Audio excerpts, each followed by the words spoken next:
In this new and indie spotlight episode of Fictional Hangover, we chat with author Amy McCaw, whose newest book, Mina and the Cult, releases on April 4th. Yay! I'm so excited! So excited for Mina. But are you excited about the end, or are you sad about the end? Because I'm like everything. Okay. I'm ready for it to end so you can start something new. See, that is a good answer. Maybe that's what I should be feeling when I start to feel diplomatic. sad. Yeah, when I start to feel sad, I'll remember that new things can come when old things die and shrivel and No. We are going to resurrect these dying and dead things because it's the undead. Thank you. This is true. And I want you to feel free to now and again go, you know what? Mina needs to have another adventure. And you could write a short story. That's true. Or, a novella or something and go, you know what, I'm not going to have to commit to a 3-series trilogy. I don't have to do that. But we can dip our toes in and we can go and see how they're doing. I will say, I always thought the door was closed. Like, in my head, when I talked to my agent about this in 2016, the door was closed, and I said to it, it's a trilogy. That is all I want to write. I'm not interested in these characters. These are 3 stories. And now I kind of am a little bit interested. Like, I do have some inklings of what they do afterwards, and that's normally a sign that there is a book there, or several. And I do have one very specific idea that could be a book. But like you said, I don't think it's a case of it would be a whole trilogy. Like, Maureen Johnson did the Truly Devious trilogy, and then each one now is sort of a standalone story. Nothing has been confirmed, as is the way in publishing, but I do like the idea. Like you said, novella, short story, potentially novel. But yeah, nothing. I'm not committing to a trilogy again for a very long time. I would like to see Mina celebrate 1999's end. Like, I would like to see her bring in the new year. You can kind of round off the full 90s vibe and really just throw yourself into it and think, oh my god, what's the 2000s? I would love to see Mina celebrate 1999. That's amazing. A short story idea right there. I'm just going to store that one for later.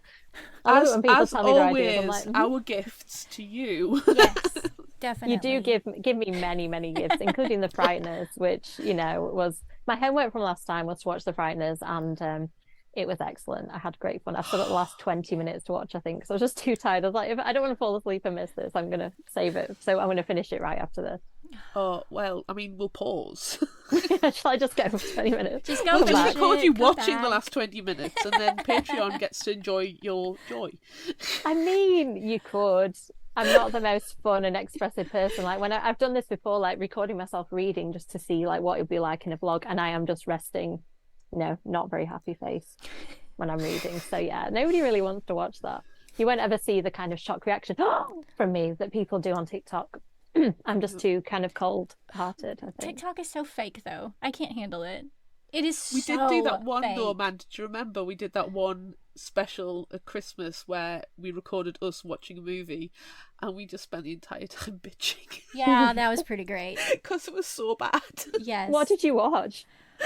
Oh, I don't think I've seen this. Let It Snow. Let It Snow. Yep, Let It Snow. It was John Green.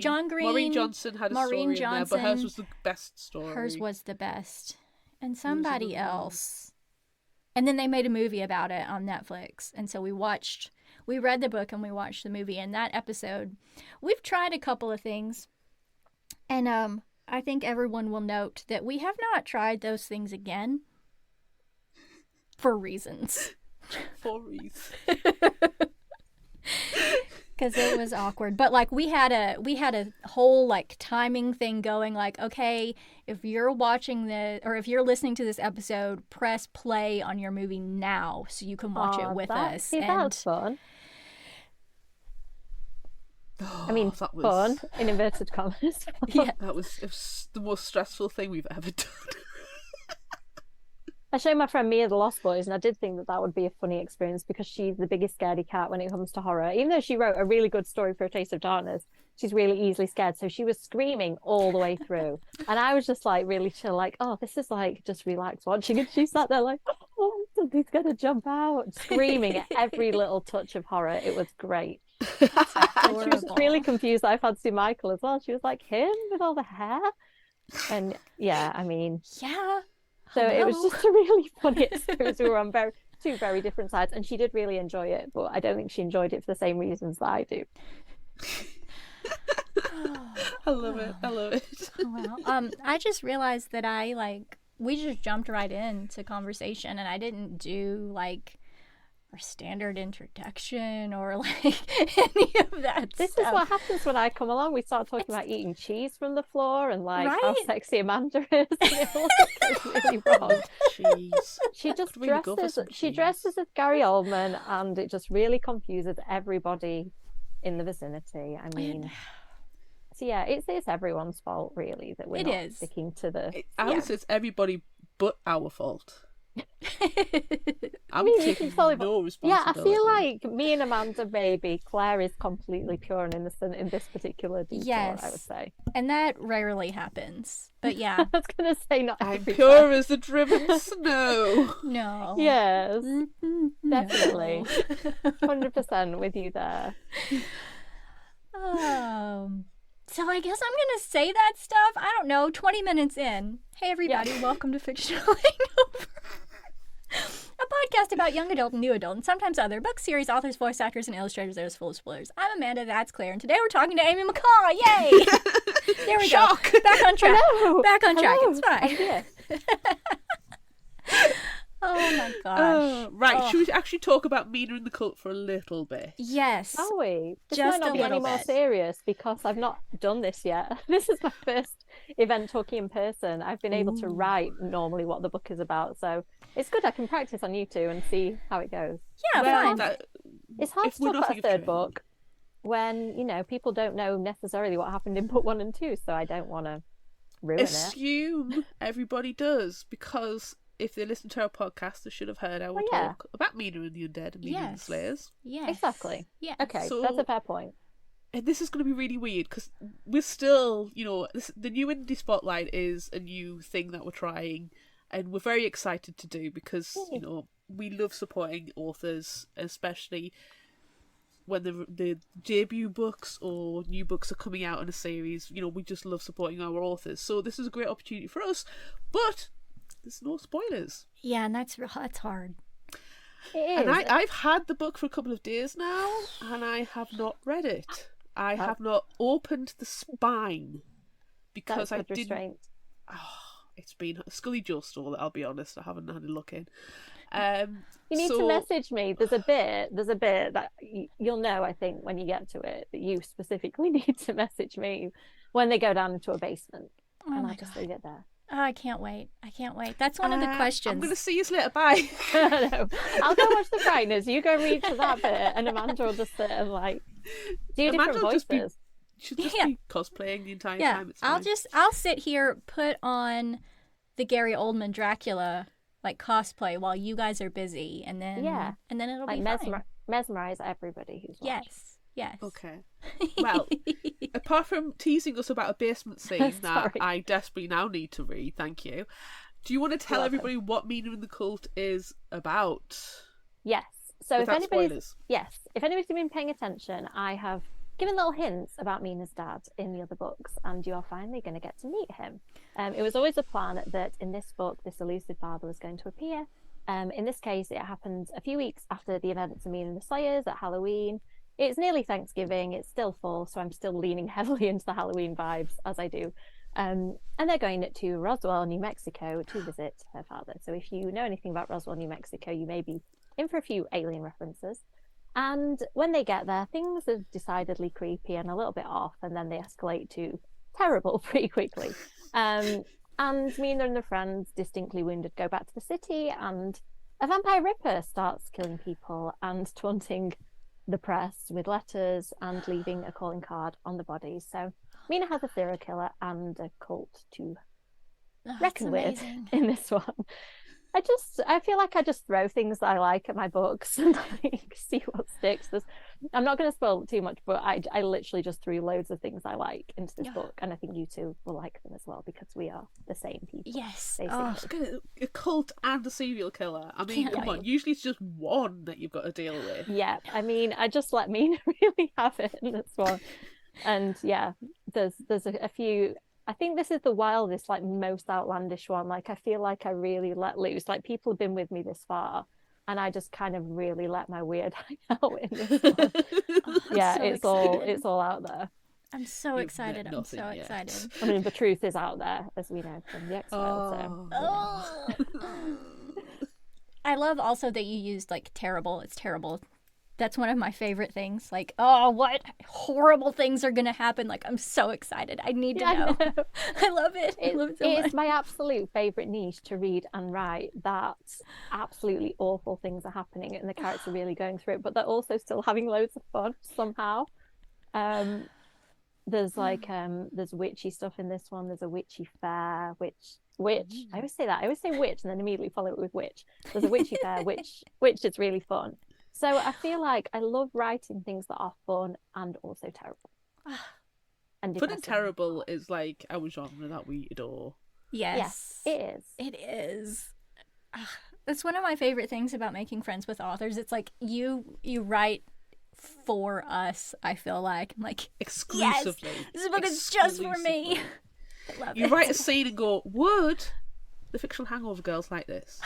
No, I mean, delete, rewrite. I kind of do. Like, you are pretty much my moral compass at this point. Like, I think book two in particular was just littered with you two. It was just, I just copied everything that you said to me in the Mina and the Undead interview. Like, Kids from Rose, got it. Amanda answered that. I'll just put that in there. I have never squeezed so much as I did reading Mina and the Slayers. So great. And then when Candyman was like, oh my God, it's Candyman. She put Candyman in just for me. It was the vampire hunters somehow. Yeah. Yeah. I didn't quite go as Fictional Hangover like intentional in this one, but there was, like I said, that whole basement scene where I went, yeah, this is the thing that me and Claire talked about. I don't remember when though. I wish I could give you more of a clue. I can't remember. I've been on here that many times. It was on one of the episodes at some point. And yeah, I generally just keep you two in the back of my mind of various things like, oh, the girls will like this. I mean, at this point, this is what, your fifth appearance with us as well? Is it fifth? I think it two might be. Halloweens, two Minas, now this. I still don't understand Would You Rather though. Like, I'm still going to be your most like practical, sensible answers.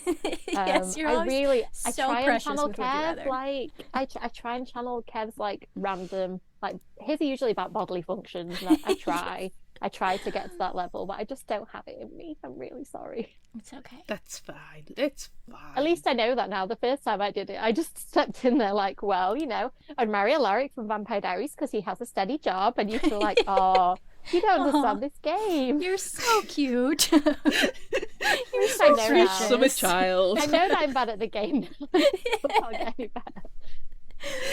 The whole point of Would You Rather is to make the question work for you. Just you twist your answer to make that happen. Yeah. I don't know why. It's just a real, like, there's a wall goes down. You say, would you rather? And I'm like, I don't know. I just want to give a sensible answer. We always say there's no option C, but you can create your option C if you're careful enough. Yes. I mean, yeah. What I need to do is analyse. That section always just fills me with dread because I know that I'm not good at it. Maybe I need to analyse the good answers and be like, yeah, okay, I can write stuff. Maybe I can write myself an answer. I should like prepare. Yeah, and like we always send you questions in advance. So you should just take time out of your day to pen the perfect would you rather. I really try. There's just nothing there. I can write whole books and give me one. It's like writing the synopsis of a book. Ask me to write a book. Yes, I'd love that. Write a synopsis. Do I have to? That a synopsis of a book is really hard. Why do you think we write such detailed summaries? It's easier. Yeah, honestly. And you know what my agent always says to me? Will you write a synopsis? And I'm like, I write like a 10-page one to send it. And she's like, that's really not what I meant. Can you make that 2 pages? And I'm like, I knew you were going to do that. You do that every time. And I just hope that one time you'll say, oh, thanks. That's really good. You've finished. Well done, condescending pat on the head. Yeah, I know. No, I'm really not good. And I've written all the blurbs for the Mina books too. So, and I find them really hard to write, with little tweaks from various people. But yeah, predominantly my own brain. Yeah, I still find them really hard. I can rattle off a chapter in a book faster than I can write a synopsis this long.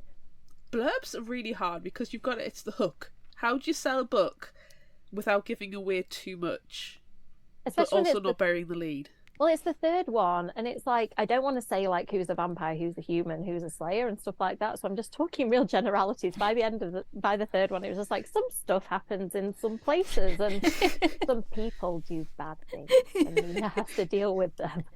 That's about as specific as it gets, really. As long as you say Vampires New Orleans 1995, I think you've sold the book. Yeah. Generally, that does it. It's so funny. I think it's a real niche, but it's a niche that people love. So if I do just say vampires feels a bit like Buffy, they just go, I'll buy it. That's fine. Yeah, don't tell me anymore. Sold. And now you're throwing in cults and serial killers. So like that's just icing on top. Yep. That's just a cherry on top. It's perfect. Two of my favorite things. People at work realize like they think I'm really sweet, and then they say stuff like, I saw this thing about a cult on TV, and I'm like, oh, me, I know about cults. They just look at me like, oh, okay. Have you joined one?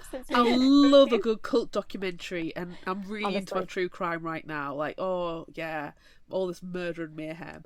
I was doing I got given a really monotonous task at work, and they were like, oh, sorry, Claire, you've got to do this. I was like, it's fine, I don't mind. I have murder to listen to. And they're like, okay. I was like, it's really violent as well. Would you like to hear about it? No, it's fine. Okay. It's really funny when you meet people who are really nice, but just are not in your particular, this kind of niche. It can get a little awkward. Like when they asked what my book was about, when I saw my first book, they were just really surprised. And at the end, I was like, "What did you think my book was going to be about?" And they're like, "Not murder and vampires, like unicorns and fairies." I'm like, "Well, if the fairies don't eat people and the unicorns aren't like impaling people with their horns, then I probably wouldn't write it." Yeah, what's the point? Some people are weird though. I mean, but we say this all the time, don't we, Amanda? Like, you'll look at us on the outside and we're all like, oh, like normal people, but our souls are black. We like murder. Yes. The gorier the better. Yeah. We're goth on the inside. Yeah, I'm dead on the inside and glittery on the outside. Yeah. That sounds like a lovely way to be. I think that's what people are think of me. They're like, oh, she's like Barbie/princess interested, right? And I'm like, yes, but also death and cults and vampires. Yeah. And serial killers. Yeah. Not necessarily in that order. And if they're all of the things, if they're like a serial killing vampire in a cult, I mean, that isn't in this book. I'm really sorry. Also a princess? Yeah. Yes. I'm just going to write all this down. Like, that's perfect. Romantasy gold. That's my next book right there. Oh, but what was that book thing that we had a couple of years ago in the first year? It was like Dark Vampire Werewolf of the Night. Yes. And so you've got to have the Dark Vampire Prince Werewolf of the Night or something like that. Yeah, we had a great conversation with Louis Stowell, who is a friend of mine and Mia's, and writes the Loki series, which are middle grade books. And because she's mine and Mia's friend, we asked her to write a story for the anthology, and she wrote a great one. But it was so funny that she clearly doesn't know about romantasy and doesn't know about. So we're trying to explain like sexy fae to her, and she was just like, fairies can be sexy. Like, yeah, that's like the best kind of fairy. Like, there's deadly fairies, there's sexy fairies, there's cute fairies, and then there's deadly and sexy fairies. And she was like, oh, like, I didn't even know this world existed. And you could just see her like reconfiguring, like, that's meant to be fairies. Deadly, sexy, six-pack fairies. Like, it's just a whole thing that Louis never thought of. The worst fairy is a Tinkerbell. Nobody wants a Tinkerbell. We want a six-pack. We want, if they've got fangs. Oh, fangs. Yeah. Maybe a tail. Oh. Uh-huh. We want a bad attitude. I don't know about a tail, yes, to all the other things, but yeah, I'd have to kind of work. Come on. It depends on what the rest. I mean, if it was Jason Momoa with a tail, I'd kind of be fine. Hello. With the tail, right? Yeah. Okay. I think he could work a tail. Has he not done that? Wasn't there a Christmas movie where he's sort of don't like that? Don't. Is there? Is there? There was a Netflix movie that Jason Momoa was on, and I swear he had like fangs and stuff. I might be making this up. Do you know what? Was this a dream? Was this a dream that you had? You talk, I'll go on IMDb. I think I started watching a film that he was meant to be in, and I got really confused because he didn't appear to be. Maybe I needed to watch a bit longer to see Jason Momoa with fangs and a tail. Do I just fast forward the know. movie to that bit? Yes. Or Claire just had a really specific, like, waking fantasy. It won't be the first time, and it won't be the last time. You know, maybe Jason Momoa is listening to this episode and he'll be like, okay, sold. Give me a tale. And and then he can come and talk to us about it. Yeah. I feel like that would only be polite since we suggested the idea, you know? Right. And Claire's now like questioning everything. I'm literally on IMDb trying to find out what was it? Jason Momoa. What was the Netflix movie? I'm probably getting this all wrong. Jason Momoa has a tail. Discuss. Yes. Okay, so while you're looking up Jason Momoa with a tail, potentially, I would like to try to get back on track and talk about Mina and the cult a little bit. Were you inspired by a particular cult? Just all of them? Is that okay? All of them. All of the cults. I went down such a cult rabbit hole. I mean, I owned a lot of cult books anyway. I ordered a few more. I listened to lots of podcasts. Watched loads of TV shows.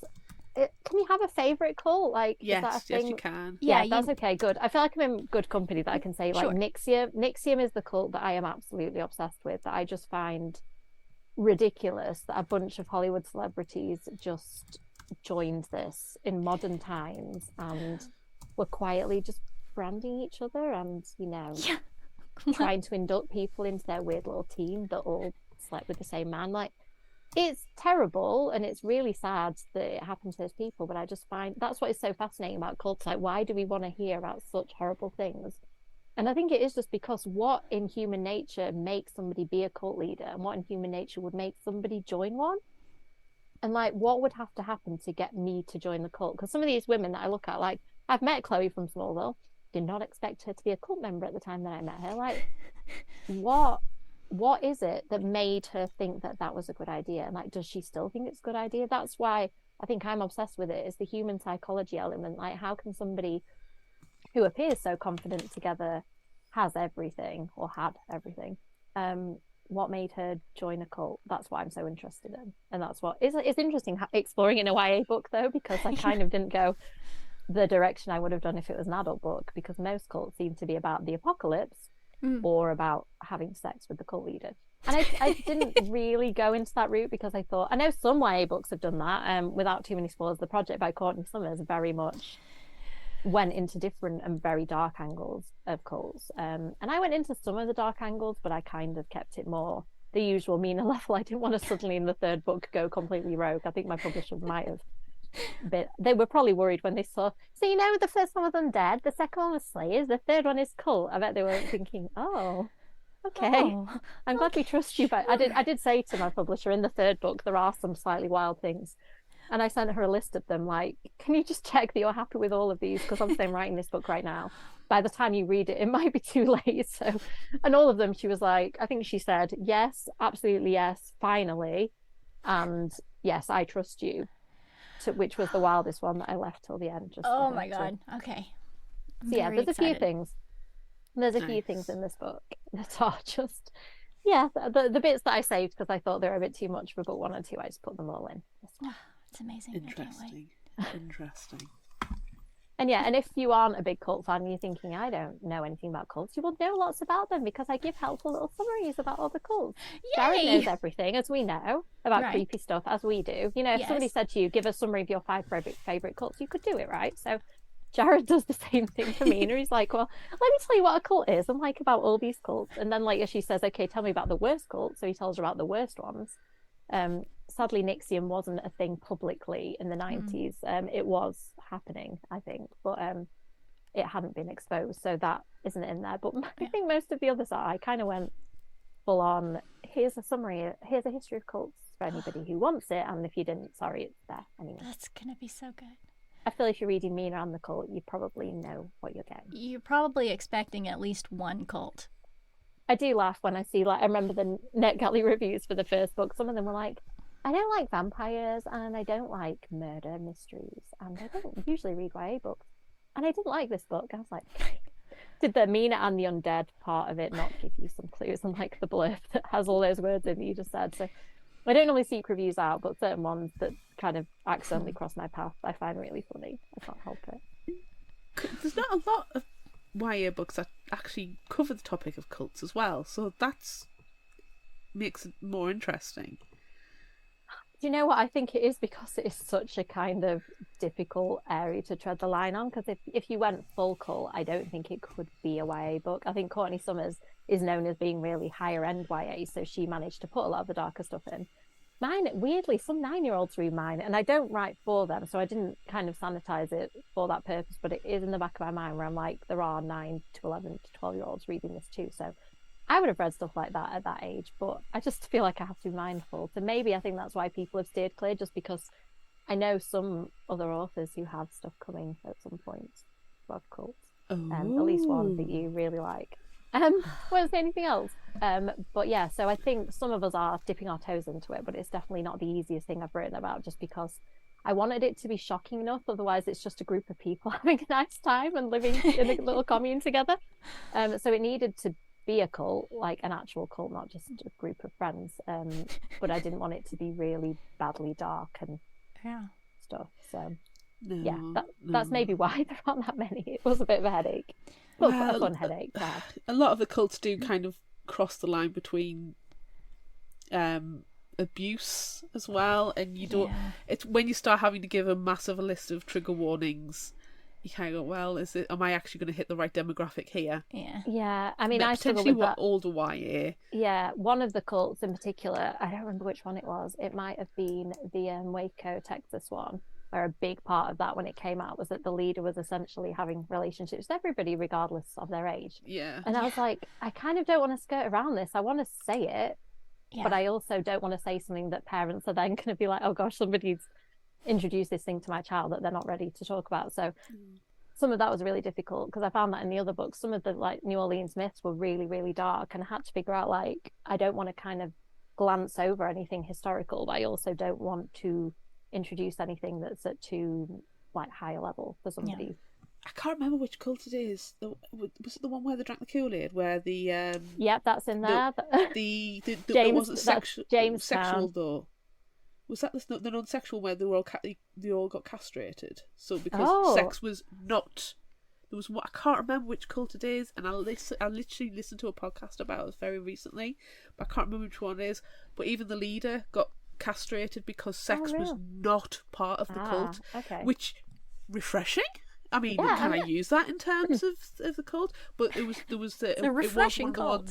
It was one of the ones where space aliens are going to come down and take us all away, but sex was not involved. They were castrated, and I think there was a mass suicide as well, which is not great. No, it is absolutely incredible, like how many of them descend into that. And I think what I find really interesting too is that at the beginning, some of them sound quite nice, like Nixium at the start was courses for young women predominantly, and then some young men, and then different age groups, about trying to be your best self and kind of like motivational speaking and stuff. And then underneath it all was just this really like first demoralizing people and breaking them down, and he kind of had an inner circle. So like I know Christine Croik from Smallville, who Kev and I love, went on some of his courses but didn't get into the inner circle, because I assume when he profiled people, some of them he didn't invite like to the kind of awful stage. Like she just went thinking that she was doing like courses about being her best self and being confident and stuff. And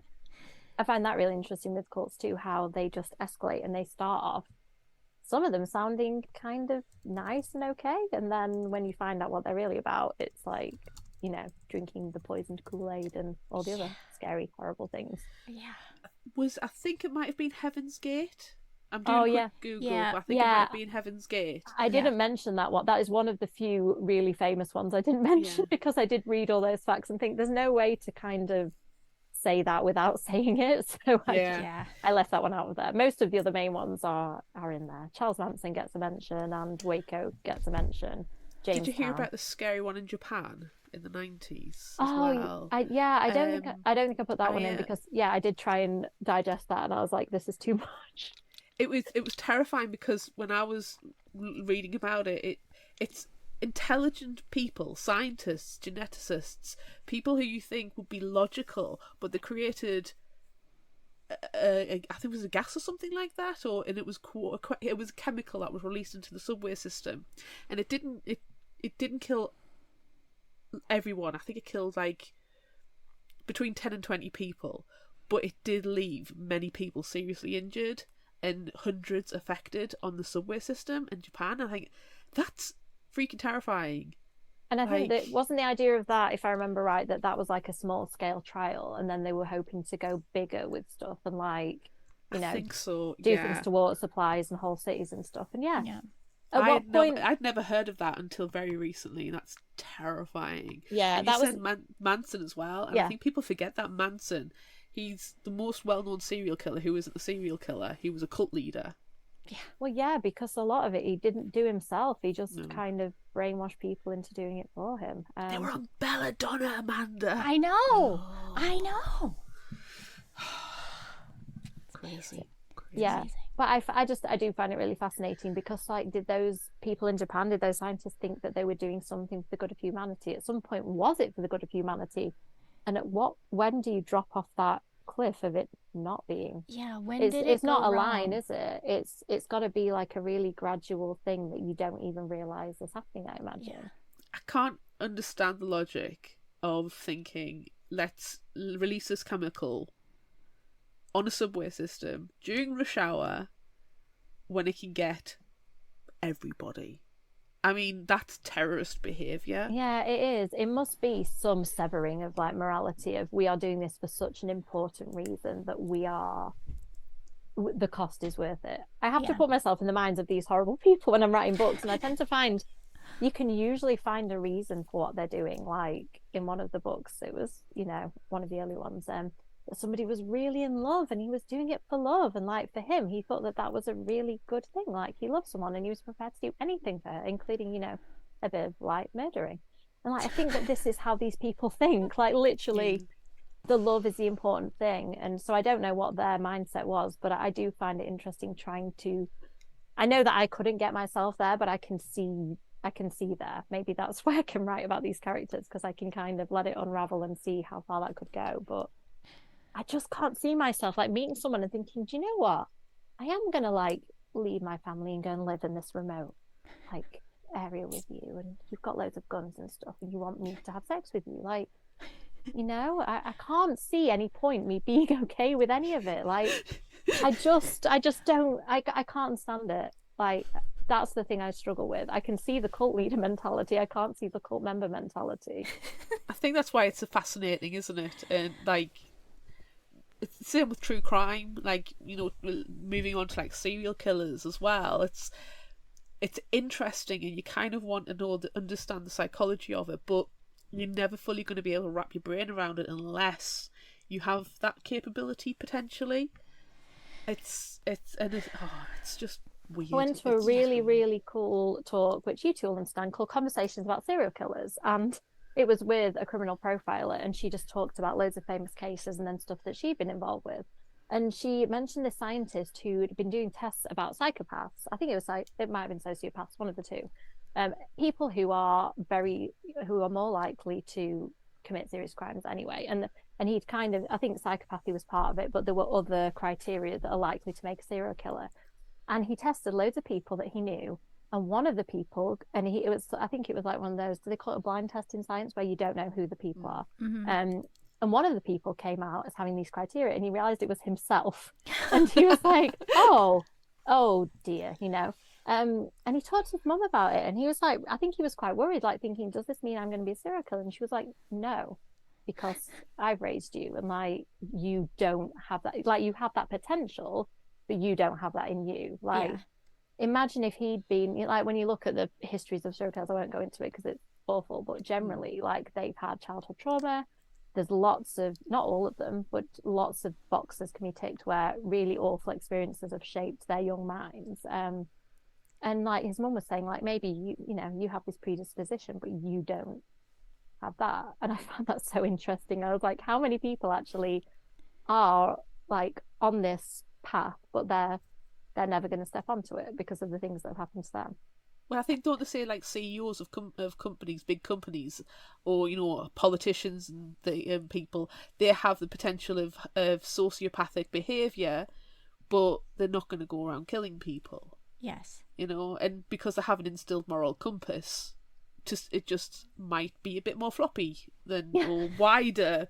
A floppy moral compass. I'm sorry, that's got to be the quote of the day. There's a bit of a noodle. It's a moral compass made with noodles. But like you're right about the history of them though, and having a parent that cares and having like an emotional connection and being able to learn what's right and wrong. It's like you hear about the serial killers, and you feel so sorry for them, but I don't feel sorry for the serial killer. I feel sorry for the child. Yeah, the child adult. that they were. Yeah.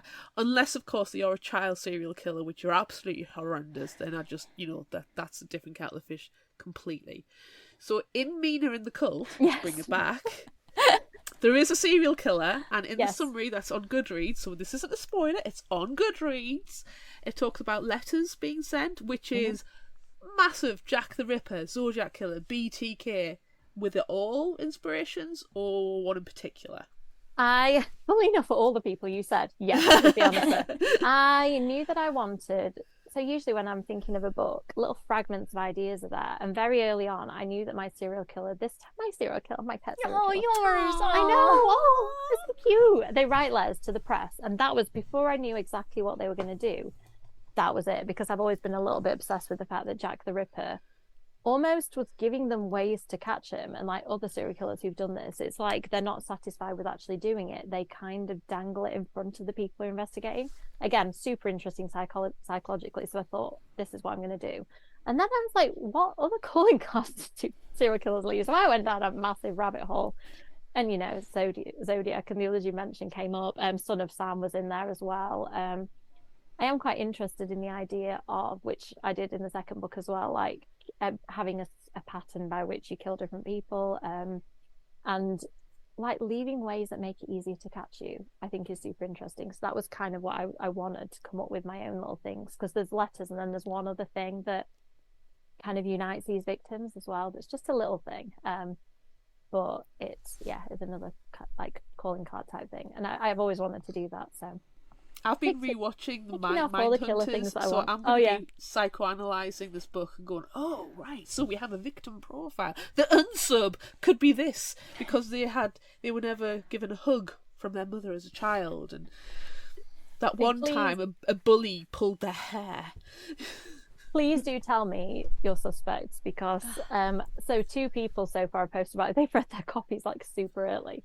And both of them were like, oh, the ending, the reveal, like I got them. And I'm kind of keeping a tally here, like I want to know if my reveals are good, like have I managed to trick people? Because it is interesting, like which ones people find more obvious. Like in book 1, I deliberately put some obvious stuff and some not as obvious, because I figured the obvious stuff might hide, they're not as obvious. And I loved it when people were like, I worked that out, and they were so proud. And I'm like, oh, that was the one that I put in there just for you to find. Well done. So I do find that fun, like having like layered reveals and kind of hopefully stuff that people won't expect. I really try, so please let me know if the things that I do surprise you. One of my friends said she screamed at one bit, so I'm kind of aiming for more of that too quite early on. We don't like to be thwarted. We will be reading very carefully, because we do not like to be thwarted by red herrings and tricksy happenings. I can't remember exactly for the others. I think I've thwarted you like a good percentage of the time. Like I think, without going too much into spoilers, because this is not too spoilery, I think I was quite pleased when I listened to your like review ones. I was like, yeah, I got you on some occasions, and you two, I think, of like me, like you're really astute readers, so and you do read for that. I think some people really read just for the enjoyment of it, and you read like I do, like you actively want to crack every case wide open before the people in the book do. Yeah, we'll solve the Jack the Ripper case. We'll find out who the Zodiac Killer is. Yes. I mean, we'll do all of that. We could do a whole podcast on this. Like, is it H.H. Holmes? I watched a whole series about that. That's just silly. I thought it was quite fun and compelling. It's a nice idea, but it's not H.H. Holmes. The MO's not right. Yeah, it's not the kind of surgical precision, is it? H.H. Holmes just wanted to build a murder hotel and like kind of let people suffer in it. Yeah, that's fine. Basically. Yeah, there was a really good documentary about him I watched like years ago. I was like, it's just I'll just watch 5 minutes. It's fine. And then, like 2 hours later. That's what happened with Kev and I watched that series that I think he was a descendant of, was he a descendant of Jack? No, he must be a descendant of H.H. Holmes, but we don't know who Jack the Ripper is. So he was a descendant of H.H. Holmes, and he was trying to see whether H.H. Holmes could have been Jack the Ripper, and looking at timelines and visiting both sides, of US and UK. And yeah, we watched 2 minutes of it, and then the next thing you know, we've watched it twice through the whole series, hours of our lives just gone. Which is why I write books like this, so it's all fine. It's all research. Yes, it's research purposes. It's research for Kev too, who doesn't write books about it. That's another story. Well, I'm sure he'll proofread some things. You need a voice to say these things too, and they need to have some familiarity with the source as well. What you two can probably do is see the Kev touches, because anything that is a little bit silly in my books is probably an idea that Kev had. I've been like, actually, yeah, let's just go with it. So there is some Kev in this book. You two feel free to try and spot it. I'm sure you will. Bodily functions. Yeah, Yes. I mean, there's a little angle of the cult that was very much held by Kev. Is there any pee in it? Because if there's pee in it, it was Kevin. Yeah, I mean, maybe, but yeah, anything silly is usually inspired by Kevin. And if I let it carry me away, I can usually make it like fit my purposes. Because I think the 90s is like campy and silly and like frightening. It's like I don't know whether I'm laughing or scared or both. And that's the kind of the great feel of the 90s, isn't it? Where it's just like Lost Boys. It's really silly and fun and a bit scary and all of And the good just things that the 90s perfect was. in every Yeah. way. Yeah. Okay, so you said that Kev has his parts of the book, and we might have been recording when we talked about this. I can't remember. I want to know how many Fictional Hangover references are in this one. Like there were quite a few in book 2. I completely peaked in book 2 because I think we'd had an interview and it was super packed with like loads of gold 90s references, and I just kind of went with it, and I knew that you two would be fine with that. Like, I think that you contributed a lot to the world of Mina, so I didn't think I was going to get a lawsuit in the mail or anything. No. So yeah, book 2, I fully went for it, and book 3, there is one definite one, which is a spillover from book 2. I kind of reused something that I was like, I just need to get this in there just for Claire and Amanda. And then, as I mentioned to Claire earlier, there is one scene where Mina and a few other people go down into a basement, and that was not inspired by Claire, but Claire added some things to that scene. The scene was already there, and you gave me some of the content of it.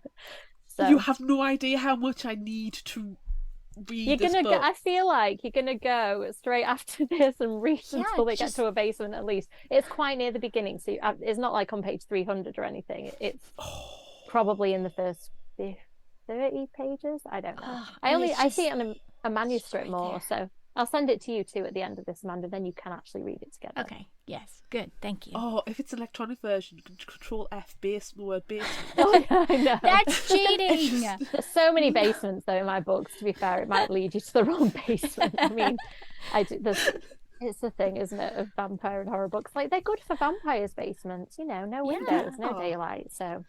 Okay, so we've got the basement for me. Yeah. Who is Amanda going to be inspired to cosplay? Is there a character? Do you know what? There is, but it is like a huge spoiler. So you need to read it and you'll know, but you'd have to be that. Oh, it's so difficult. You'd have to be that person, but nobody would know why you were that person. Is this person in New Orleans, or are they exclusively in Roswell? I'm not telling you. You'll have to guess. Is the basement in Roswell or in New Orleans? The basement is in Roswell, I will tell you that much. And I want to know, you two, this is a serious question, whether you find Mina's dad sexy or not. This is a very important question. Okay. And what celebrity you think he might be a little bit based on. Oh my God. If he's not Jeffrey Dean Morgan, I'm going to be very surprised. I mean, it might be, it might not. You really need to read the description of it and then see what you think. But yeah, I kind of want to know because I find him really sexy. And I know that's super problematic because of various other things that you'll find out. But yeah, I just want to know, like, how bad do you have to be to like not be sexy anymore? Because we're not in spoiler territory, he can be sexy. In this episode, he can be sexy. When we talk to you and drag you back for the actual spoiler-filled Mina and the cult, then he can be problematic. But for now, we have sexy dad. I kind of want to know how problematic you have to be to not be sexy anymore. Because like Eric and Spike, problematic, but so sexy that it kind of like doesn't matter as much, which feels really bad to say, but like I love Spike. I know that he does some really terrible things, but I still really love him. But the problem is though, because they're fictional, you have that safety barrier. Well, yes, you do, because you can say actually a writer did that. Like I think that's the way I rationalized the Spike thing, like that happened later on. I was like, he wouldn't choose to do that. That was a writer decision. I don't think I literally do just separate myself. That's where like the fourth wall is like lifted. I'm like, no. Spike didn't do that. The writer of that episode did, and I will just, die on that hill. So funny. I know. I would defend Spike funnily enough, I've arranged the group of people to do like a kind of Buffy talk around, and one of them is an Angel superfan and the rest of us are Spike superfans, and it's going to be great. I feel like it's going to be there's going to be a murder. I feel for my friends. I do really like Angel. I have to say, I am like a little bit Team Angel. Teen me was Teen Angel like up to age maybe 13, 14, and then Spike just kind of reasserted himself when I watched it in my mid-teens. I was like, where was he in this the first time I watched it? Like, how did I not notice him? Like, I think when my hormones probably kicked in, like, as long as you were never Team Wyndham Price, and it's fine. I was not. Thank you. I emphatically like Alison Hannigan's. I mean, she was married to him. Is she still married to him? I don't know. Yeah, still married. I imagine he's not like Wesley Wyndham Price in real life. That's the only. Do you know way what freaked me out? that. He's in the Marvel movies. He's the voice of Thanos. What? Well, Yeah. hang on. Sorry, in the Avengers movies. Yeah. What? Yeah.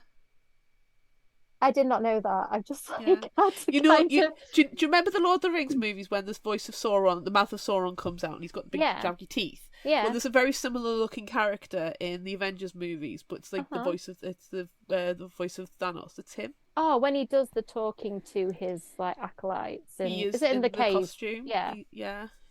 I don't think it's like the space islands. Oh, and yeah. the next one along, Stan Lee's over there getting with his spacesuit on. Yeah, it's Dennis. Oh, what's his name?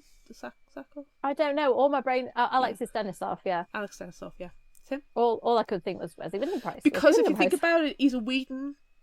He's a Whedonite because of Buffy. So I've just got really, really like sidetracked by that. I did one of my friends the other day. I very nearly, instead of saying thanks, my phone predictive texted Thanos. And I was like, I then changed it thanks and told him afterwards. I was like, my phone thinks that thanks is like, it uses the word Thanos more than thanks. Like, what is that? Like, that's the word it thought I was going to write. Like, and my friend was just like, well, it knows that you're like a nerd at heart. I'm like, yeah, not really just at heart, like my whole being. Yeah, nerd life. I mean, I don't know whether there are going to be people listening. For those listening, I'm wearing a Lost Boys t-shirt. For those I have Buffy on my t-shirt. Yay! That is a cool t-shirt. What do you have on your t-shirt? Oh no, my shirt's not that exciting. My shirt is a cute library shirt. Oh no, that's exciting. Yeah, take a look inside of it. Yeah, my shirt's really cute today.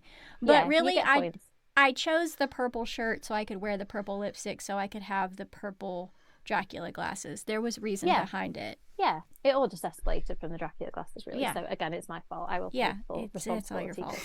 I just need a little infusion of Dracula in my day to kind of feel balanced and fun. I mean, what I should have done instead of wearing the glasses is I should have drawn, the facial hair on.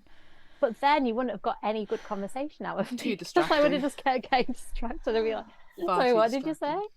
And if you just had seen me, I'd have just dissolved into a puddle. So if you want to really mess with me, then, feel free to do that. But otherwise, maybe don't. Well, now we need to go back to where, Claire's reading the first 30 pages of the book and I am putting on the cosplay. We need to backtrack to that. And then as soon as we've all finished, all you see, we just look back up and just see me. And that's the end.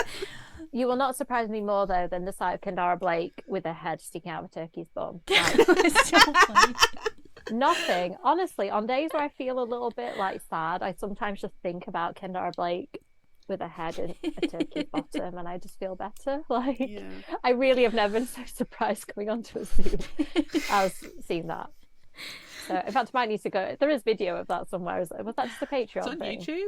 Yeah. I thought that. it's Yeah. there. We don't I might- hide content behind Patreon. Yeah. The unedited versions of most of the videos are there, but everybody gets the book club and Yes. everybody gets the lives. Yeah.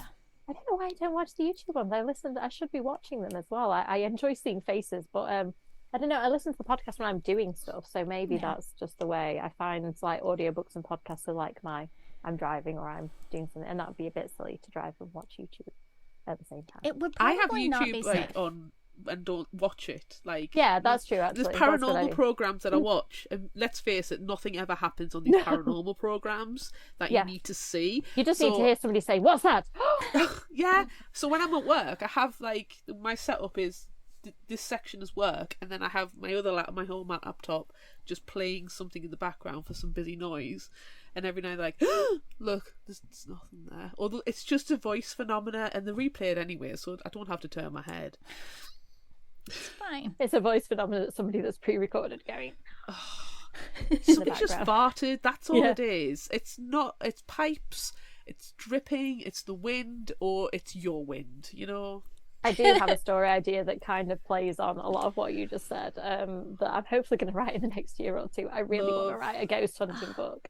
Yes, Yeah, I would we need to read adore that. that. There's not. I love ghosty stuff. There's not enough of that. Me and Amanda need to go on a ghost hunt. Probably. We really do. Really do. And We really record it, do. please, so that we can Yes. watch it.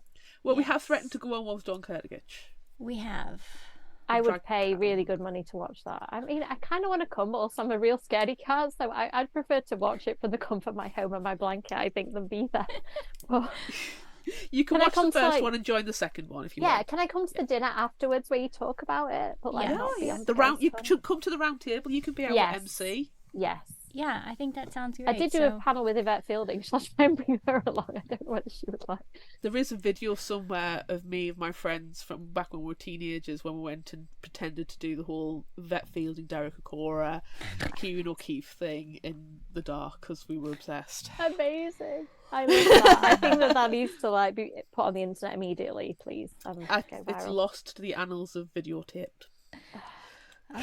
Like all the best and worst things. I'm really glad that like immediate photographs weren't available when I was a teenager, because And live streaming. it would have been Yeah. less fun. Like, can you imagine like being at a party or like, you know, we used to hang out in the back garden and like say and do really stupid stuff, and like imagine if there was a potential of somebody photographing or live streaming that. It would have been really less fun. I feel for modern teenagers, like the fear of going viral for the wrong reasons must be like a real downer. Yeah. Yeah. Oh, The whole when I- whole thing is with TikTok, isn't it? Like, it's a bit prescripted, like it's scripted stuff, and Yeah. you've got to get the perfect shot. Ugh. When I was in high school, you guys know who Jerry Springer is? Yeah. Jerry. Yeah. Jerry. When I was in high school, my friends and I would do pretend Jerry Springer episodes, and like we like did all like crazy makeup and like huge water balloon bosoms and like all sorts of crazy stuff. And there was Amanda. one like recording of it that lasted for the longest time, but then the person who had it like moved away or something, so it's gone now. But it was so Amazing. great. Amazing. I kind of think that you should like reinstate that and like find a group of people to do that with you. I should try to do that. There was like my character's name was Starla, and I had a star on my face, and it was just terrible. And like the best scene ever was a friend of mine. She already had large bosoms anyway, but she had water balloons, and then one of the water balloons like popped out and popped on the floor, and then she just like fell to the ground sobbing, and like that was the end of that clip. It was I feel like just- some Jerry Springer episodes have probably ended like that. Probably. Ugh, but yeah, that's what I did as a teen, and there is video of it. Probably it might still exist, but I'm not sure where. I'm just putting a call out to the universe, please. If you have this, please make it known. Thank you. Please share this with the world. That's so disturbing. I love it that both of you, though, like, have random stuff that you filmed as a teenager. Like, I was literally just, like, hanging out in back gardens and, like, trying to see how many people could fit in a paddling pool and stuff like that. Like, you two were filming, like, art. And I was just being an idiot. That's so generous. Yeah. We were being dumb. Yes, we were. Yeah, I was like stuffing Pringles into my mouth and trying to count how many. Like that was. Oh, we did that as well. Yeah. Oh yeah. Or you do it with marshmallows. Marshmallows are super dangerous. I remember the amount of times we've done that. Oh my God, I've really started. Oh dear. Anyway, fluffy bunnies. I didn't know you called it fluffy bunnies until you told me. Yes, and then I recorded myself doing fluffy bunnies and sent it to you, and you were like, "Oh, that's what you're talking about." Is this the drinking game where you have to say the thing and it goes round the table? It's putting marshmallows in your mouth and then saying fluffy bunnies. Yeah, we did one where there was like you had to say stuff and it almost turns into swear words as you go, and you have to not swear. It's amazing. I find that difficult. No. Yeah. I'm going to have to find the script of that. It's really funny. Yeah, like, you need to share that with us. And then, I think Claire, we need to try it.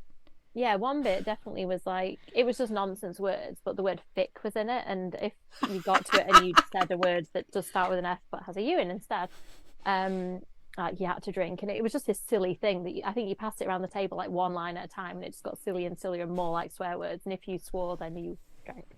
I would definitely put the word hunt in it. I feel like there were things like that in there, and like, yeah, it was good fun. I'm gonna have to find it. It was definitely something to do with bunnies, I'm sure. Yes.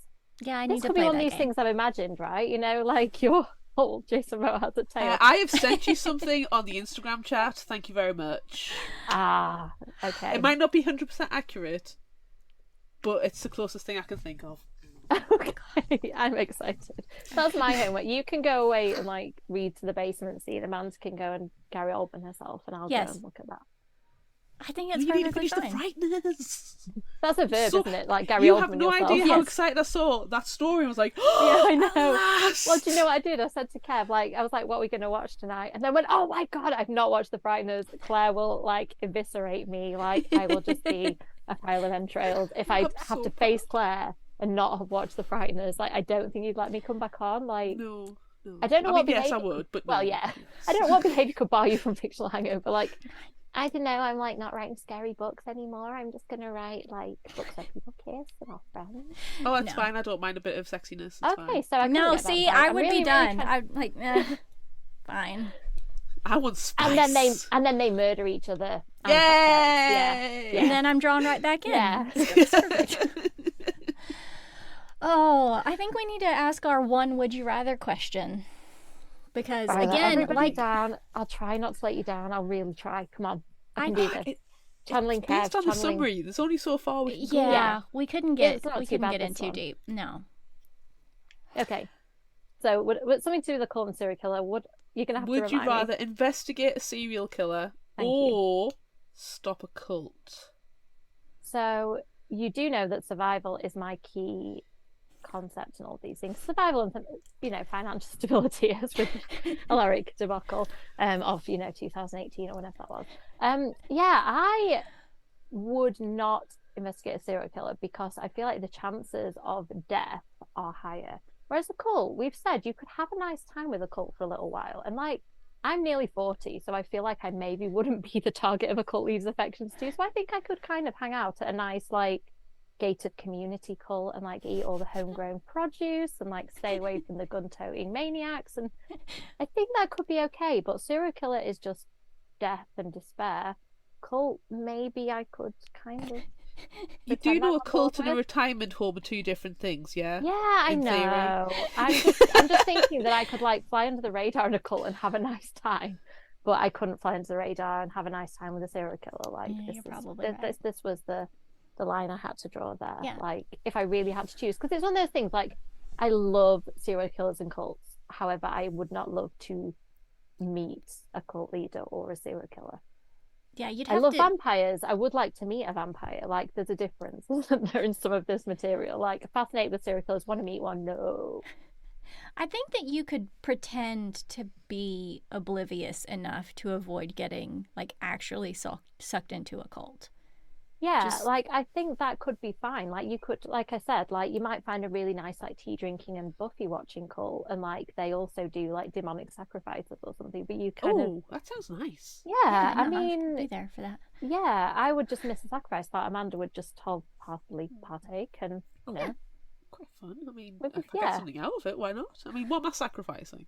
People? I've got a I list. mean, there was talk. Ashlyn, I don't remember where this came about, but she did wonder like whether I was some kind of cult leader because I picked her book for the book club, and then it like went really high in a category, and she was like, "Amy and the cult. Maybe there's something in it." So maybe like I could set up a community of people that's funded by some benefactor, and we just watch Buffy all day. Demon sacrifice is optional. Drink tea, eat nice food, and have a good time. But it's still a cult because of the demon sacrifices. Like you have to do something a bit nasty to be a cult, otherwise, like we're just a retirement community at this point. But so yeah, cult. How about you, Claire? Like I feel like I don't know. Like Amanda, are you on board? Like you're joining my cult. Claire, are you joining my cult? Or are you like? No, I'm finding a serial killer. That shit sounds really funny. Like funny until they kill you. This is my problem. Why is the serial killer killing me? I am investigating the serial killer. I will find the serial killer. I will go, hello, Mr. Police Person, if I'm not a police person myself. This is your serial killer, and they'll go, oh my god, you have just blown us away, and then I'll be all over the papers, and then because I'm so goddamn famous, and everybody's like, oh my god, she's so amazing, I'll start my own cult.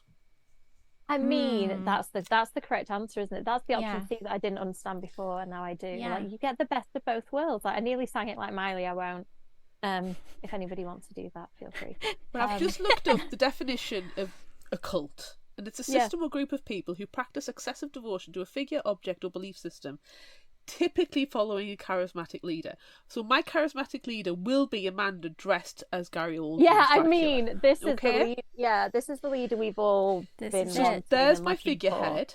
Thank you. You know, our belief system will be fiction is better than reality, so it's going to be based on reading books and snacks and naps.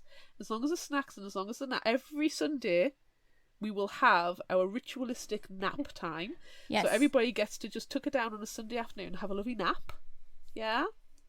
I think it sounds great. I will lead this cult. You've already got the catchphrases. You know, like cult members like chant stuff with each other, like all vampires all the time. Yeah. The only cure for a fictional hangover is another vampire. But we could just chant that shit, you know, for a little while together and be like, oh, the only cure for another fictional hangover. And then if anybody wants to join our cult, you can already buy all of our cult paraphernalia at redbubble.com. Yes, you can. And then you know, join the Patreon, and that will be your entry.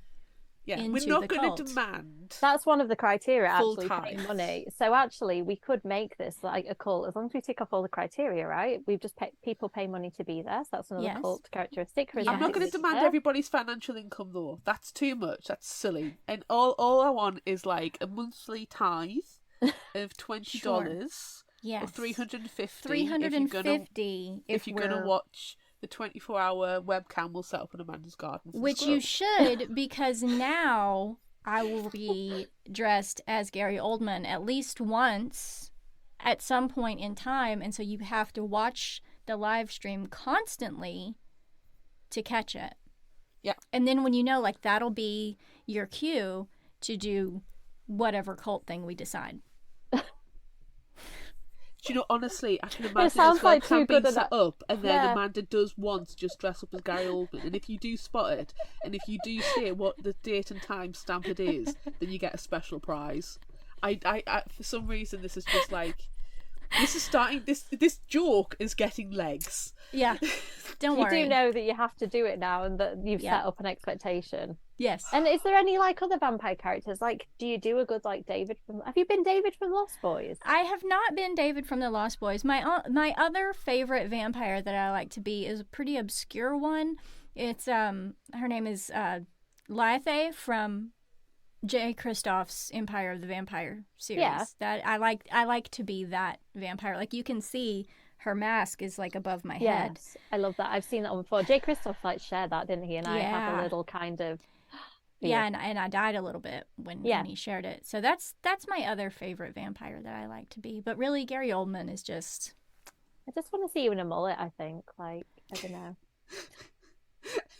I mean, not the strangest request. I think that you could. I just want to see, like, because it isn't to me, the most appealing vampire look. I'm sorry, David, but I feel like it's like that borderline 80s ridiculous that we know and love. Yeah. I kind of just want to see, because I feel like you would own it and like rock it more than Kiefer Sutherland did, probably. Yeah.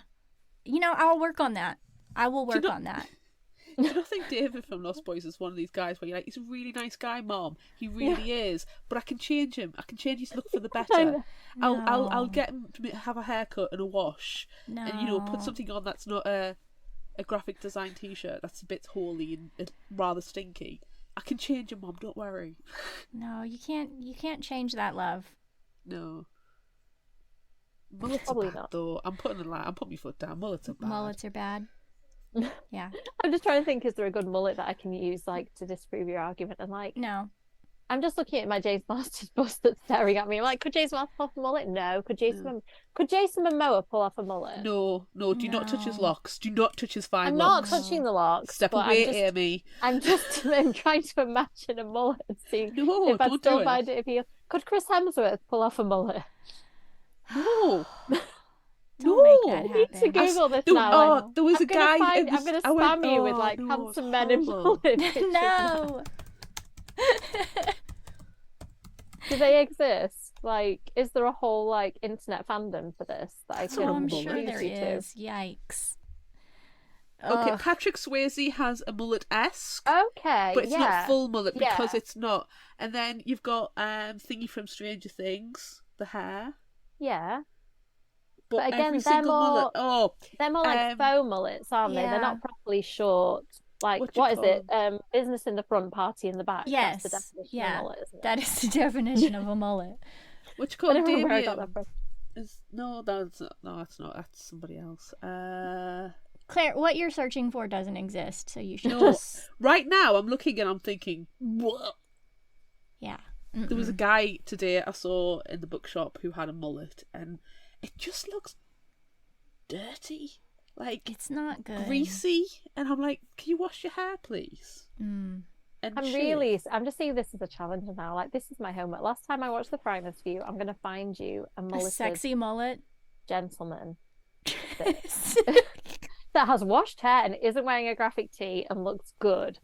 That's my challenge. Does it exist? Or are we going to come empty-handed? Do you know a lot of these images of the Tiger King? I'm just going to say, Okay. this is awful. No, Yeah. no. Is that a real mullet? Like, Yeah, yeah, it's so extreme. I'm just thinking that's like, yeah. I think And- you've got and also- it's got to be the right mullet. It has to be properly shaved down. It has Yeah. to be the full party Yeah. thing. Mm-mm. Nah, it doesn't exist. Right, that is my search history ruined. Thank you. It doesn't exist. I'm It's not a really thing. sorry. I've just got to put you on, like, I'm on that bad list of, like, how long could a person stay alive in a coffin? Like, where can you stab somebody and not kill them? All this kind of stuff is on my search history. So now when I've you've given you been handsome mulleted accused men. of Is on your... murder, when you've been accused of murder, they'll be able to go, oh, but the search history was, how do you hide a body in these areas? Yeah, I mean, Yes. Evidence. yeah, like, what is the most convenient way to leave no trace of a body? Like, this is the kind of stuff that I regularly Google. But then... Oh my god, you've become a published author so you can hide your serial killer ways. I Yes, know this. that's You've why. got me. Like, Yes. you've just. That's one of my exposed it 12 on the- confessions, Amanda! Oh, wow. That's amazing. I missed this. What's the 12 confessions? Like, We were is talking to Dawn Kurtagich for her new and indie spotlight for Blood on the Wind, and she was asking about when are we going to write a book, and I was saying about a thing that's been going in my head, which is a book that's called 12 Confessions, and each confession is done very differently, like a series of tweets, or it might be, a blog post or something, and everything is confessing to something. So now one of my 12 confessions has to be an author who becomes a Yep. published author Yep. to hide the search history of how Yep. to kill people. It's ridiculous, but it'll It's be done. funny. Yeah, it's done. I'm You always write really these down. surprised. Like, I walked into Comic-Con dragging an absolutely A enormous dead case body. with this look on my face of like, this case is really heavy. And I kind of went to open it, and the security guard was like, "Oh no, it's fine." And I'm like, "I obviously have a no, it's fine faith, but what if there was like a whole, like at Comic-Con people have like real swords and stuff that get taken off them. Like I could have had like a whole plethora of like real weapons ready to just kind of give out at Comic-Con. But just because I had this, yeah, I know. But so you're just so precious. We entered Mexico temporarily too when we were driving through the deep south, and like got hit a border patrol, and again they just looked at me and Kevin went, "Oh, go on, bye." And I was like, I really like would maybe have a face that could get away with it. I don't know. It's the face that writes unicorns and the soul that writes vampires. Yeah, yes. We did have this conversation at work, and I was voted the most likely in my big office to get away with it if I was a serial killer, because nobody would believe that I did it. And I was like, "Nah, we're on to you. We're on. We know your search history. Yeah, you know me really. We know." Honestly, the amount of story ideas that's spiraling around my head right now is absolutely wild. I'm like, we should probably let you go to write them down. Probably should. Now I'm going to watch this back and just write them all down. It's when I do stuff. You've got to remember. I'm forgetting we're recording. Yeah, I know. When I do panel events, quite often people say stuff that sparks off an idea, and I'm like, oh no, I've got to listen to you, but also I've got to remember this idea for the next 30 minutes because like you've said something genius that's just sparked it off, and now I've got to like listen to you and keep it there. Yeah, at least I can watch this back. Yeah. Although I don't like watching myself back generally because I just listen to the things I say, especially to you two. You two are terrible at getting me to say really silly things, and then you use them in the little like, the little snippets of watch this episode. Amy goes, "I would eat the floor cheese." Floor cheese. Thanks for that. But floor cheese that falls on carpet is bad. Floor cheese that falls on hard floor is fine. No, carpet floor. No. Yeah. And you'll find something. I mean, you had a good one earlier, Claire. I feel like that needs to be in the promo. What was the exact something to do with the moral compass? I don't remember what. It was like a wobbly compass. Yeah. Yeah. You didn't say the word flaccid, but it was implied. I mean, it was definitely there. Yeah, it was there without you saying it. I think that's my favourite quote. I'll watch and let you know if there are any other pillars. I'm sure with the three of us, it's guaranteed. Yeah. It definitely is. Oh gosh, it's definitely an organic conversation. Yes, it is, yes. And that's why people have got to love that. That's why they're here, isn't it? To hear people who genuinely love what we're talking about, and we have real affection for each other. Yes. And next time Amanda comes to the UK, she is going to tell us that she's here, so that I can meet her. Yeah, I'm sorry. And then I get it. No, I totally get it. It was really lovely that and I think you two did need to have a moment as well. Like nobody else should have honed in on that. It was really nice the way you did it, but I just want to be involved next time, please. Next time you will be, because you have to be involved in the haunted house and or the round table that happens afterward. I mean, I could interview you all when you were all like emotionally, physically, and in every other way scarred by it, if you like. Yes. I could be the fantastic. kind of yes. I could be the chair at the end who sympathetically asked you about your ordeal. Like, I can totally be there for you in that moment. Yeah, I think. And then laugh at us as we're crying. Yeah. And not just laugh at the fact that you spent 3 hours in a house in which nothing happened. That's definitely not going to happen. It's fine. It's just fine. need to go on a ghost hunt and something to happen once, just once. Honestly, the amount of ghost hunts that I've been on, and like I went down into the Edinburgh Crypt, and they're going, "This is the most haunted spot." Everybody else runs away from it, and I run into it. Like, yeah, don't go in this corner because the woman who haunts this corner apparently doesn't like women. Edging a bit closer. I went in the most haunted graveyard in New Orleans. I don't remember which one it was, and they were like, "This particular tombstone, and this part of the light never works here, and like there's obviously really malevolent forces." And as he's talking, I'm just inching towards it, like, can I just like feel anything here or no? Do you know what we need to do? We need to go to 30 East Drive in Pontefract, which is apparently, Amanda, the most haunted residential house in the UK, and it has a violent poltergeist. Okay, I don't live that far from there. I didn't know about this. Like, yeah, you can stay over as well. If you Google 30 East Drive, okay, I'm doing it. You can book it to go and spend the night. That's amazing. That sounds great. I don't know if I ever told you about my only experience that I can't attribute to anything other than ghostliness. So I don't know whether I've told this story. I'm sorry if I have already. You're gonna hear it again. So we stayed in, as you do when you go to the American West, we stayed in a Western town, and I chose a building that used to be a Civil War hospital.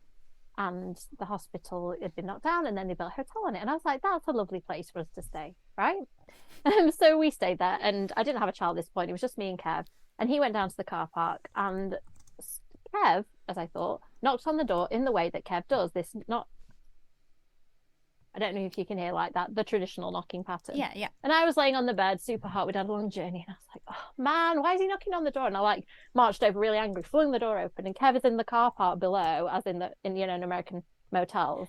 And I was like, Kev's there. Why is Kev doing his knock on the door? And literally I looked and there was nobody else around. And I cannot, for the life of me, work out how that happened apart from... And like, he was too far away for it to have been Kev, and 5 seconds later... And he's there looking at me really confused too, like, why are you staring at me like in anger and terror? And I'm like, I don't know, I think they had a ghost encounter. And as far as ghost encounters go, it's not super exciting, but I cannot explain it. So that's why I like it, because I don't have any. Have either of you two had? I feel like this is totally off topic now, but I want to know. Yes. I've only had the one. I have not. Yes, I've only had the one. I'm disappointed. Yeah, we'll try and get you on, Claire. We'll send you somewhere really haunted. We can make this happen. I've tried. Amanda, give yours, because yours was good. Yeah, well, I've only had the one, and it was just a recent trip that we took to Eureka Springs, which you guys have probably heard about, like the Crescent Hotel and all of the stuff that happens in Arkansas. So we were staying in this little bed and breakfast, and there was a motion detecting light in the bathroom. So like if you went into the bathroom in the middle of the night, the light would click on, so you could pee and not be in the complete pitch black darkness. That's super helpful, actually. Yeah. You know, hotels that I like stagger around slapping the walls and yeah. So I like this story so far. This is a hopeful hotel. Yeah. I see where it's going. Maybe I'm so scared. Well, but it gets worse. So we were getting ready for bed, and I was already kind of creeped out anyway. Like I wanted to plug my phone in, and there was an extension cord that was under the bed, because this is like a really old place, and so there weren't a lot of outlets. So there was extension cords all over the place, and I tried to pull it, and it like pulled back. And so I thought, okay, and I told my husband, like, I'm just not going to plug my phone in, and it's going to be fine, and I'll charge it tomorrow, because I don't want to get under the bed to see why this cord is not pulling. So then, we went to bed, we turned off all the lights, and I woke up in the middle of the night because the light in the bathroom clicked on. And I was like, okay, well, great, that's terrifying. So then I like sat there, eyes wide open, terrified, but like not wanting to turn toward the bathroom. And then the light clicked off, but then it clicked back on again later. And I was like, okay, well, great. That's fantastic. I'm haunted. But then I felt someone, like, I guess I had fallen back asleep, and I swear I felt someone like reach with claws through the bed and try to pull me down through the mattress. And I was like, okay, it's done. I'm never sleeping again. And then when I woke up after that, the light clicked on. So, no. That's haunted. Terrifying. Yeah. And then I was just thinking, like, what hotel room was this? Can I just, like, get the details? Well, I have a friend who is she's very witchy. She, like, she's seen ghosts in, like, the library that we worked at. Not my new precious tiny little baby library, but in the other library that we worked in together. She's seen ghosts and stuff, so she's like that type of person. And so I was telling her the story, and she was like, well, I go to Eureka Springs all the time, and I bet I can tell you which bed and breakfast you were in. And so I pulled up the website, and she's like, oh, yeah, and you were in this one, weren't you? And I was like, yes, I was. And she was like, oh, yeah, you were haunted, but they just wanted to play with you, so it's fine. Like, no. So you don't want to play. So they just played with you in the room, but they didn't, come home and settle residence where you live. So that's fine. It's fine. It's all good. It's fine. It's fine. And this is where in a horror movie something moves on the shelf behind Amanda, and we all go. Oh, it would have been great if it. I don't know. I'm watching your background. I'm really sorry. I'm like just checking. Oh, we really. Amanda, your doll's just moved. Yeah. No. You're so funny. Yeah. One day I fully expect Scully Jordis to start waving at me, considering how often I play with them. Honestly, well, it would be you're fine. so good at it too. Like, I do really struggle when I'm watching the videos. I'm like, this is really Scully Joe doing it, right? Yeah. I'm not I going to even can't tell see- you I how can't long see it the- took me to do that one because was so god damn good. it took ages. It was so good. I'm so sorry. No, I don't apologise. I No. had fun doing it. I Yeah. was more trying to find my props. Do you know how long it took me to find his glasses? And then the bit with the tarot card reading at the beginning, which if you look up the meaning behind them, it means good fortune and you're going to get Aw. wealth or something's going to come forward. Oh, which was that's the whole nice. point of my Buffy. I use my Buffy tarot deck. Yes, I And, did recognise the tarot deck and think. Oh, I've got loads now. I've got the supernatural one quite recently. That's fun. And that recorded. I had loads of takes. I was telling Amanda earlier, but the actual one with the actual proper take on it, for some reason, just went black, and I had to redo it. I was like, Haunted. It does haunted. seem like tarot cards. technologically cursed. Yeah, and I just don't want to be captured. Like that reading didn't want to be on camera. Yeah. I have the Nightmare Before Christmas ones. They're really cool. I And haven't have got the those Buffy ones, but I desperately obviously. do because it's my favourite artist. It's Abigail Lawson who does it, and I absolutely freaking adore her. And that's the only one of her tarot decks, and she's done a few that I haven't got. So yeah, You I need need it. to get it. I need The that Vampire one. Teddy one is so cute. It's ridiculous. I have to keep that one on the top just so if I need a little look at them, I'm like, oh, there's my little vampire. And I post again. I let my son look at them the other day. It was so funny because he just interpreted. He hasn't watched it yet, and like his interpretations of the characters, he was like, "Oh, mummy, look, it's a baby zombie," and it's this like terrifying, like distorted baby. And he's like, "Oh, it's so cute." I'm like, "It's not. It looks like it would eat you." I've got 7 tarot cards decks now. Just count. So I many. think I've got 4. I've got Buffy, Nightmare Before Christmas, a Witchy Women one, and then I have a Vampires one, which I've lost the box of, and I just keep finding the cards around my room.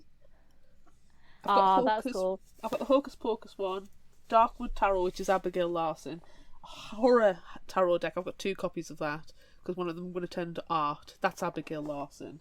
Awesome. Jane Austen. Jane Austen? What? Jane Austen tarot card. Okay, I yes, might need that. Behind Supernatural, Buffy. What's this one? Oh, the Night Circus. Oh, that's cool. I didn't know there'd been a Night Circus one. That's a gorgeous box. Yeah. I feel like someone should do an Empire of the Vampires one. Actually, while I'm Yes. manifesting stuff, could I have a Mina one too? You know. Oh yeah, Yes. definitely. Yes, manifest. I'm not going to manifest it for Jay Kristoff. Like I need some of this action too. Like When Chef. his trilogy's finished, he can have his, but your trilogy's done, so now we can have the Mina one. Yes. Yeah. I mean, Yeah, I think that's obviously, fair. it does seem Perfectly fair. fine. I need to try and interview him. I'm like slowly trying to interview as many vampire authors as I can. I'm like, I've just organised an author who I really like. I'm going to be interviewing in a couple of weeks. That's going to be cool. Who's Oh. recently turned to the vampire side of things. If I just hear anybody doing a vampire book, I'm like, I need to try and get in touch with this person so I can like share the vampire love around. When we got Amanda's to talk, still vibrating Yeah. because of Jay Kristoff when we got to interview him. yeah, that was amazing. That is cool. That's very cool. Yeah. Now the only other person I'm waiting for, swoon worthy, is Steve West, narrator. But I don't think that's ever going to happen. I mean, let's Around that manifest it for you. You know, the Thank person you you. want to interview, Steve West. Let's just Thank you. put it out there. Yes. We can do it. We can do it. But I we're feel going like to if have to. I can talk to Kendara Blake, like if you told 20-something-year-old me that I would be friends with Kendara Blake, it's like not even, you know, these things can only happen if you reach out. I just dropped it. She followed me and I was like, oh my God, I'm going to DM her instantly. I know it's really uncool, but I did. And I DM'd her. I was like, I love your books. Can I interview you? And do you want to read my vampire book? I'll send you a copy. And of course, being Kendara Blake and she's lovely, was like, yes and yes. So She's so great. I love her. I love it's her. lovely when your heroes kind of are really as cool as you hope they're going to be. It's Yeah. very, very pleasing. Yes. I would love to do a Buffy panel with you and Kendara. Yes, Wouldn't that please. be amazing? Yeah, I will always be on a Buffy panel. And in fact, most of the authors I'm friends with are Buffy fans too. So if you would like to cherry pick anyone to be on this Buffy panel with us, I think that would be excellent. That'd be We need to do an in-person live Buffy panel, but Kendara needs to come Honestly. over. But I you know. know who else loves Buffy? PC Cast. Oh, Yes. really? Interesting. Yes. That would She- be a conversation, wouldn't it? Can you imagine? Yes. Can you just, yeah, I think that would be really, really fun. manifesting that too. Can we just get Jay Kristoff in there as well? I feel like he probably Let's loves just get Buffy, everybody. Let's just get Yeah. everybody. Let's just ask everyone. It'll Come be on, our Buffy. next Halloween episode, but it's not Halloween, it's Buffy. I think Gwendolyn Christie loves Buffy too, from what I remember, who wrote The Reluctant Immortal. I'm sure there's a Buffy tangent there. Whenever I interview a vampire author, I'm like, can I just check if your love of vampires came from Buffy? And usually the answer is yes, it did. So I think if you're of a generation, you are the Slayer and lover of. yeah, I mean, it was the main. I'm just thinking like Lost Boys obviously was there too, and Into the Vampire in terms of and Dracula. Yeah. Yes. But I do weekly. Yes, weekly infusions about an inspiring female character who kicks ass, takes no prisoners, and is a vampire slayer. And wears amazing clothes and has amazing quips. Like, and there's nerdy friends. Yes. Willow made being a nerd cool. Yes. There's nothing better. And it stars a librarian. A freaking librarian. Yes. Swoon. Wow, there we go. On that swoony bombshell, that swoony- and that manifestation, Yes. I think we've non-spoiled Mina and the Cult enough. Yes. I mean, because we talked about everything else in the universe, we talked plenty about the book, but we also... We talked about cults and serial killers. Yeah. For a long time. It's fine. Yeah.